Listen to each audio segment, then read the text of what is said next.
Okay, now let's discuss about the amphibian animals. So animals that live both on land and in water are called amphibians. So my dear students, it is very important, keep in your mind. For example, we can say that what? Frog. So as we know that the frog can live in water also and the frog can live on land also. So the animals, those who are adapted to live in the water also or in the land also, are called amphibians. So animals that live both on land and in water are called amphibians. For example, we can say frog, toad, salamander, etc. All these are the examples of amphibians. Now the next one is there, that is arboreal. Now what is meant by arboreal animals? Animals that spend most of their time on trees are called arboreal animals. So animals that spend most of their times on tree are called arboreal animals.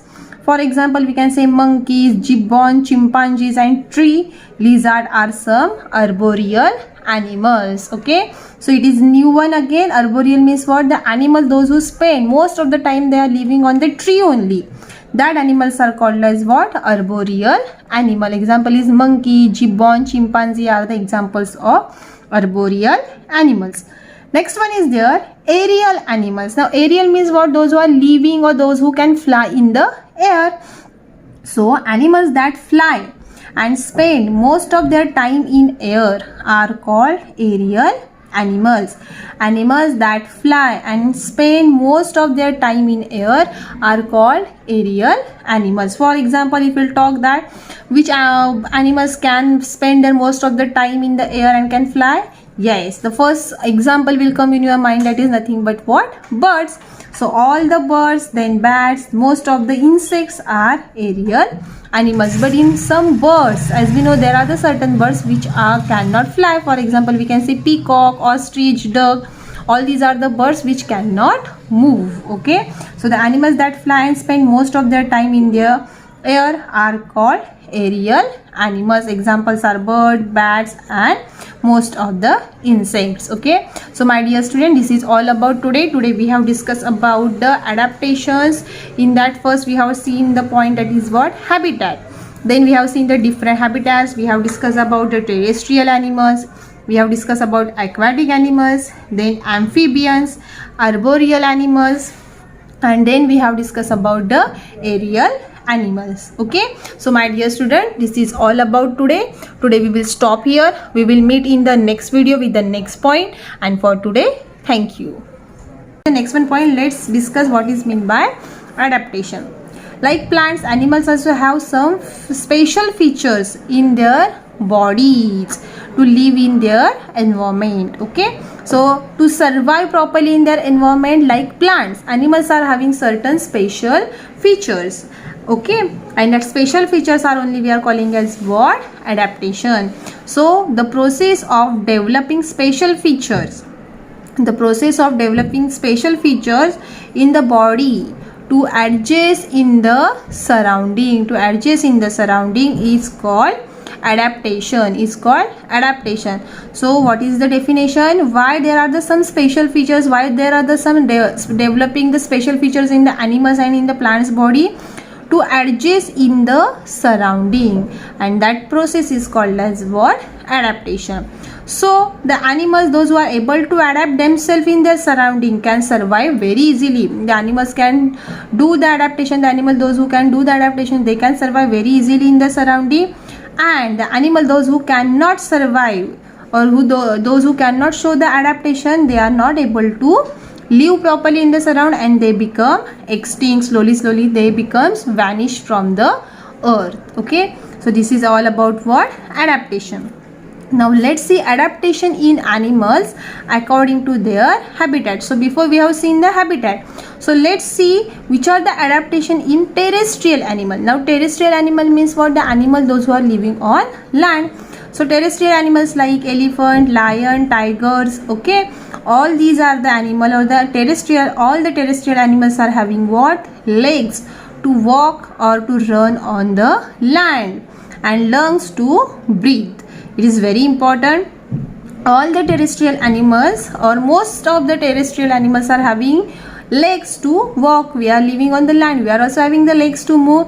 And very important, to do the breathing, okay, to do the breathing they are having the lungs like the human beings are also having the legs to move, and they are also having the lungs to do the breathing. Okay, next one, they have well developed nervous system and sense organs to feel the changes in their surrounding. So all the terrestrial animals are having well developed sense organ. Which are the sense organ? As we know, we are having the 5 sense organ: eyes, nose, tongue, ear and skin.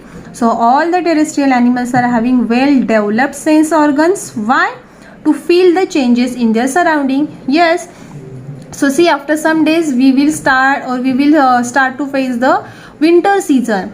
Then we have started wearing the sweaters, jackets, shawls. Okay, so how we can feel that it is a winter season, the temperature is less? Because of our skin, and the skin is what? Our sense organ. So in this way, what happened?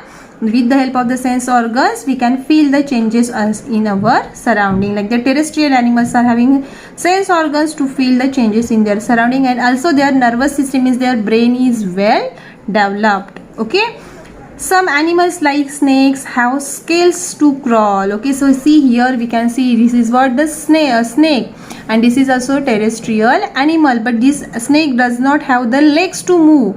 They are having what? Scales on their body. In the image you can see very easily the scales on their body. With the help of that scales they are doing the movement, or they can crawl on the ground. Terrestrial animals live in desert also, in mountains also, and in the polar region also, because their polar region, desert, mountain, all these are the different landforms only. Okay, so the terrestrial animals are found in desert also, in mountains also, and in polar regions too. Next one. So let's see which are the adaptations in the desert. Okay, so see here in image, if we talk about the desert, the first animal comes in our mind, that is nothing but what? Camel. So let's see the adaptations in the camel. Deserts are hot and dry places. Animals like camel and desert rats are found in a desert. What is my desert? Hot and dry places. Very less amount of water, and the temperature also high, so it is hot and dry. Animals like camels and desert rats are found in the desert. So they have a thick skin with a little hair prevent water loss. So they are having very thick layer of the skin, and that the skin is having the hair. Why they are having the little hair? To prevent the loss of water from their body. Because of that hair, what happened? They cannot release the water from their body, because already there is a less amount of the water. So in that case also, if they will release the water from their body, then it is not good for that animals. Okay, so they have broad, flat and paddy soles. See here, the camel is having very broad and flat, and paddy means very soft, fluffy, we can say, soles that helps them to move on sand. See, if we walk on the sand, our legs are getting stuck into the sand, but the camel can walk very easily. Why? Because the camels are having broad, flat and paddy soles. So along with that, the camels can easily move in the sand. They have a long eyelashes that protects their eyes from the sandstorm. The camel is having these very long eyelashes. Okay, so yeah, in the desert there is a sandstorm, so everywhere there is a sand is moving, so these long eyelashes helps the camels to avoid the entry of the sand in their eyes. Okay, so all these are the adaptations in the desert animals. Now let's see the adaptations in the mountain region or in the polar region.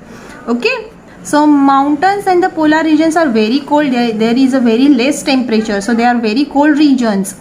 Examples of the animals, those who are living in the mountains or in the polar region, like that, see, mountain goats and yaks are found in the mountains.